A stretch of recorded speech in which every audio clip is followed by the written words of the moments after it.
नमस्कार, मैं सचिन दीक्षित। आइए बातचीत करते हैं कि आखिर पालघर लोकसभा क्षेत्र में 20 मई को हुए मतदान के बाद कौन जीत सकता है और किसकी होगी हार। संभावित रूप से ही, लेकिन जानकारी प्राप्त करते हैं कि आखिर इस पूरे लोकसभा क्षेत्र में कौन मार सकता है बाजी। आइए विश्लेषण करते हैं। सबसे पहले बात करते हैं कि आखिर प्रचार प्रसार कैसे रहा। तो आपको बता दें कि भारतीय जनता पार्टी को 3 मई से अपने प्रचार प्रसार करने का मौका मिला। 3 मई को नामांकन हुआ। 2 तारीख की रात में सबसे पहले उनका उम्मीदवार घोषित हुआ। उससे पहले उम्मीदवार ही घोषित नहीं था, प्रचार प्रसार करने का उन्हें कम समय मिला। ऐसे में लोगों का कहना है कि उनकी जनता से कनेक्टिविटी उतनी नहीं हो पाई, यानी डोर टू डोर कैंपेनिंग जो होगा, लोगों से मुलाकात होता है, उस तरह का नहीं कर पाए और बड़े रैली में उनका भरोसा ज़्यादा रहा। उनकी जो कैंपेनिंग हुई भी वो रोड शो के माध्यम से, सड़क से होते हुए गली में घुसे, चौराहे में घुसे और घर चले गए। ऐसे में जो कनेक्टिविटी है उतना खास नहीं हो पाया, इसीलिए उनका भरोसा अधिकतर बड़ी सभाओं में, बड़ी जनसभाओं में रहा। वसई में अमित शाह आए, देवेंद्र फडणवीस धाणु में आए और नालासोपारा में आए योगी आदित्यनाथ। अब इन तीनों की स्ट्रैटेजी ये रही कि अमित शाह के आने से गुजराती वोट बैंक और कहीं न कहीं हिंदुत्ववादी भारतीय जनता पार्टी का पारंपरिक वोट वो पक्का हो जाएगा, क्योंकि बड़ा नेता आया है। यहाँ देवेंद्र फडणवीस का वहाँ आना, यानी कि जो ग्रामीण पट्टे का जो इलाका जहाँ कहा जा रहा था वो कमज़ोर है, इसलिए उसको मजबूत करने के धाणु का शहर चुना गया और आसपास के इलाकों में इसका असर होगा। भरत राजपूत के संबंध भी इसमें देखने को मिले। दूसरा, अगर हम बात करें योगी आदित्यनाथ नालासोपारा में आए तो उसके पीछे उत्तर भारतीय वोट बैंक पूरे जिले में, यानी पूरे लोकसभा क्षेत्र में उसको प्रभावित करने के लिए एक तरफ हिंदुत्व के नाम पर और उत्तर भारतीय कट्टरता के नाम पर एक तरफ चला जाए, इसको लेकर योगी आदित्यनाथ को बुलाया गया। लेकिन कहीं ना कहीं ये सारा सूत्र बताते हैं कि ये सारा काम नहीं आया, क्योंकि बड़े जनसभाओं से जो वोट बैंक उनको मिलना था वो पक्का था, वो वैसे भी मिला है, लेकिन उससे कोई खासा फ़ायदा हुआ हो, जीत के नंबर मिल गए हों, ऐसा नहीं बताया जा रहा है।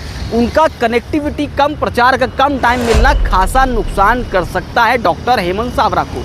दूसरी ओर नालासोपारा में कम मतदान भी डॉक्टर हेमंत सावरा को खासा नुकसान कर सकता है। आइए दूसरे कैंडिडेट की बात करते हैं। बहुजन विकास आघाड़ी का कैंडिडेट घोषित हो चुका था 30 तारीख के आसपास ही, लेकिन जैसे ही उसका कैंडिडेट घोषित हुआ, कैंडिडेट घोषित होने के बाद उनका प्रचार प्रसार, उससे पहले भी चूँकि स्थानिक पार्टी थी, लोगों से जुड़ाव था, लेकिन इनका जो बड़ी रैली थी वो कम हुई।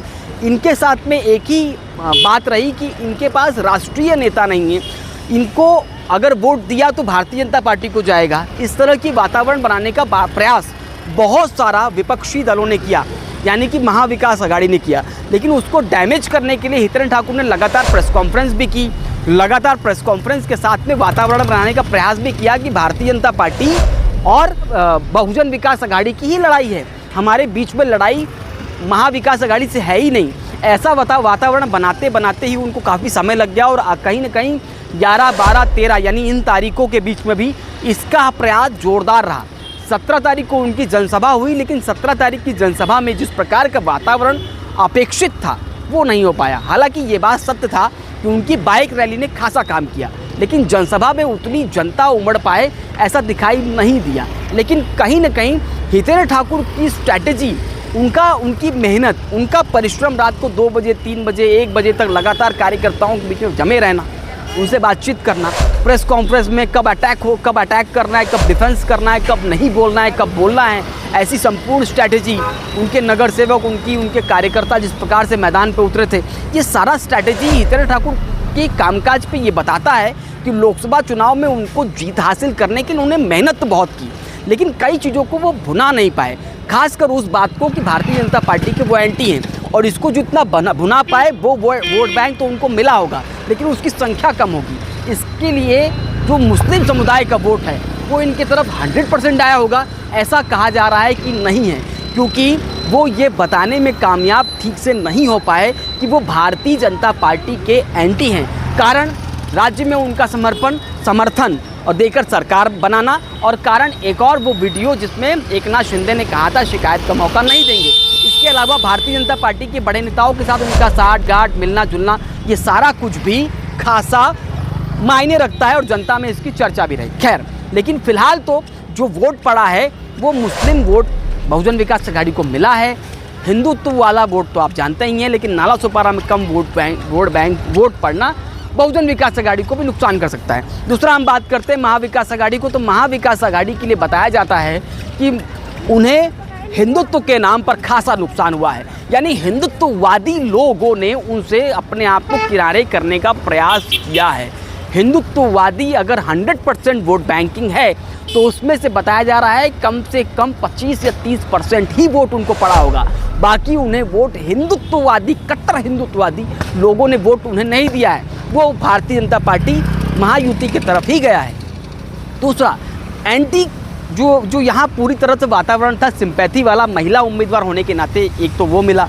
दूसरा, उद्धव बाला साहब ठाकरे का संगठन संकट में है।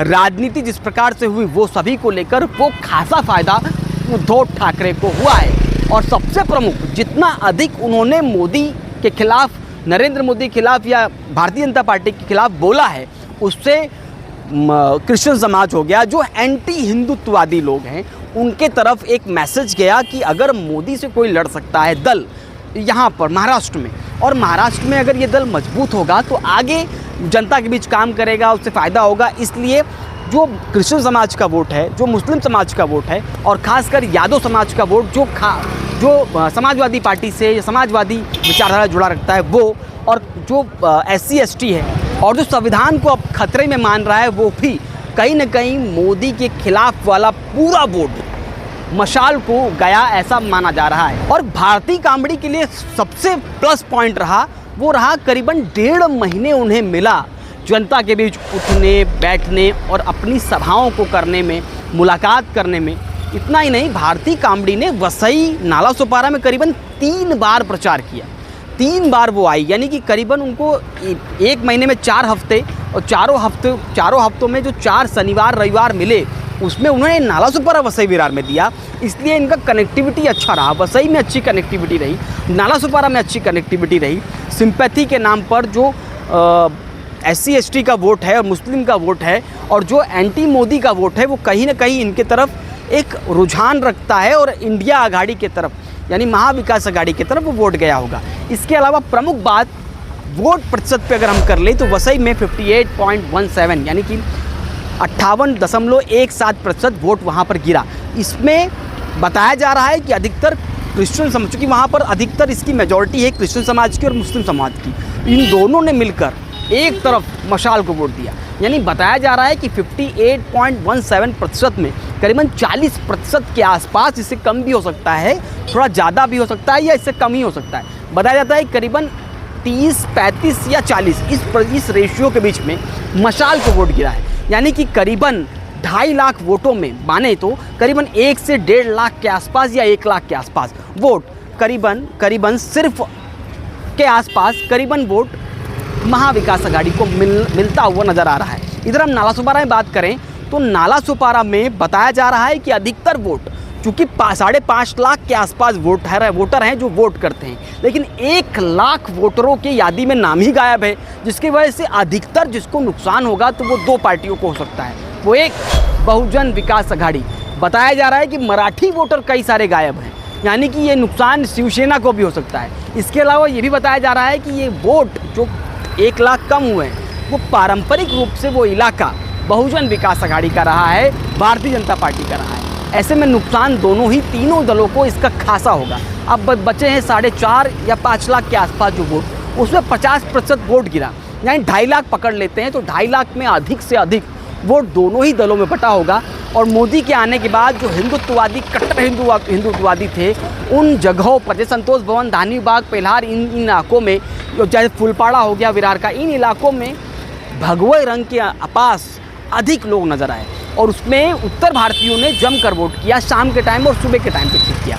तो इसका मतलब ये है कि कहीं ना कहीं बहुजन विकास आघाड़ी और भारतीय जनता पार्टी का वोट नाला सोपारा में बटा होगा। उससे नाला सोपारा में बहुजन विकास आघाड़ी और भारतीय जनता पार्टी में खासा टक्कर हो सकती है। अब आते हैं बोईसर में। इधर बोईसर में बताया जा रहा है कि बहुजन विकास आघाड़ी 1 नंबर पे हो सकती है, लेकिन यहाँ पर जो वोटिंग प्रतिशत है वो 54.19% रहा, लेकिन यह उम्मीद से कम रहा, क्योंकि इससे पहले बताया जा रहा था, जो सूत्र बताते हैं कि नाला सोपारा और बोईसर, इसमें ही टिकी है बहुजन विकास आघाड़ी का भविष्य। ऐसे में जो बोईसर विधानसभा क्षेत्र में 54.19% वोट गिरा, उससे बहुजन विकास आघाड़ी को थोड़ा नुकसान हो सकता है। लेकिन 1 नंबर पर बहुजन विकास आघाड़ी उस विधानसभा पर रहेगी, ऐसा वहाँ के स्थानीय सूत्र बताते हैं। इतना ही नहीं, भारतीय जनता पार्टी के कुछ कार्यकर्ताओं से भी हमने बात की तो उनका भी यही कहना है कि हो सकता है यहाँ पर बहुजन विकास आघाड़ी 1 नंबर पर, 2 नंबर भारतीय जनता पार्टी और 3 नंबर पर महाविकास आघाड़ी रहे। पालघर पर हम चले जाएं तो पालघर का वोटिंग प्रतिशत अन्य जिलों के अन्य विधानसभाओं की तुलना में खासा बेहतर रहा। प्राप्त जानकारी के अनुसार पालघर विधानसभा में करीबन 67.20% वोटिंग रही, लेकिन यहाँ पर बताया जा रहा है कट्टर शिव सैनिकों की संख्या बहुत थी। वहाँ के एक पत्रकार हैं जो बहुत ही वरिष्ठ हैं, तो वहाँ के एक पत्रकार ने साफ तौर पर जवाब दिया कि उनके गांव में स्वयं मशाल की तरफ वोट अधिक जा रहा है, भारतीय जनता पार्टी का प्रतिशत कम नज़र आ रहा है। यानी कि जो पालघर विधानसभा है उसका, अगर हम वहाँ के बूथ एजेंट हैं, वहाँ के जो कार्यकर्ता रहे हैं, उन लोगों से हम बातचीत करने के बाद में एक बात तो नज़र आई है कि पालघर विधानसभा क्षेत्र में मशाल और भारतीय जनता पार्टी की लड़ाई हो सकती है। 3रे नंबर पर बहुजन विकास आघाड़ी जा सकती है। ऐसे में ढाणू और विक्रमगढ़ बताया गया कि यहाँ पर देर रात तक वोटिंग होती रही।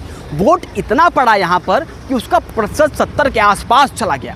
ढाणू में भी ऐसा ही रहा और विक्रमगढ़ में भी ऐसा रहा। विक्रमगढ़ चूँकि विष्णु सावरा का कार्यक्षेत्र रहा है, डॉक्टर हेमंत विष्णु सावरा वहाँ के निवासी रहे हैं और विष्णु सावरा उनके पिताजी लंबे समय तक वहाँ से विधायक और कामकाज करते रहे हैं। ऐसे में वहाँ जो वोट गिरा है, यानी वहाँ जो मतदान हुआ है, उससे हेमंत सावरा को खासी ताकत मिल सकती है, ऐसा कहा जा रहा है।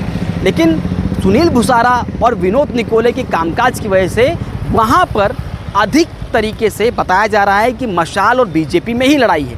हालांकि ढाणू और विक्रमगढ़ में ये लड़ाई बहुत कांटे की है, यानी यहाँ पर जो वोट बैंक हुआ होगा वो निर्णायक भूमिका निभा सकता है। ऐसे में संपूर्ण अगर जिले की बात करें, संपूर्ण लोकसभा क्षेत्र की बात करें, तो यहाँ भारतीय जनता पार्टी को नुकसान हुआ होगा तो कनेक्टिविटी कम होने का, भारतीय जनता पार्टी को नुकसान हुआ होगा तो नाला सुपारा में कम मतदान का, यहाँ पर नुकसान हुआ होगा भारतीय जनता पार्टी को तो जो जिस प्रकार से एक ही क्षेत्र में और संविधान खतरे में और हिंदुत्ववादी इस तरह की बात को लेकर जो नुकसान हुआ होगा वही। लेकिन जो फ़ायदा हुआ होगा वो यही हुआ होगा कि मोदी की गारंटी, मोदी का परिवार और एक प्रकार से जो 400 पार का नारा है, अति उत्साह है जो था, उत्साहित कार्यकर्ताओं के बीच में मोदी को फिर से प्रधानमंत्री बनाने की ललक थी, वो हो सकता है कि फ़ायदा कर सकती है। हालांकि यह बताया जा रहा है कि उनके पास कनेक्टिविटी कम था, इसलिए नुकसान भी हो सकता है। दूसरा, मशाल पे आ जाते हैं। मशाल अभी तक के कई सारे सर्वे में, यानी हमने भी ओपिनियन पोल जब डाला तो लगातार ओपिनियन पोल की स्क्रीनशॉट आप देख सकते हैं हमारे स्क्रीन पर। साफ तौर पे इसमें बताया जा रहा है कि मशाल को सबसे नंबर 1 पर देखा गया है। और आते आते चुनाव के अभी तक की स्थिति में, यानी आज ही के दिन जब हमने डाला था एक ओपिनियन पोल, तो उसमें बढ़ता हुआ ग्राफ राजेश रघुनाथ पाटिल का नज़र आ रहा है, यानी बहुजन विकास आघाड़ी का। उन्हें 30% के आसपास वोट मिलने के, यानी कि उसमें जो वोट मिले हैं उसके अनुपात में मिलते हुए नज़र आ रहा है। तो वहीं भारतीय कामड़ी 1 नंबर पे हैं।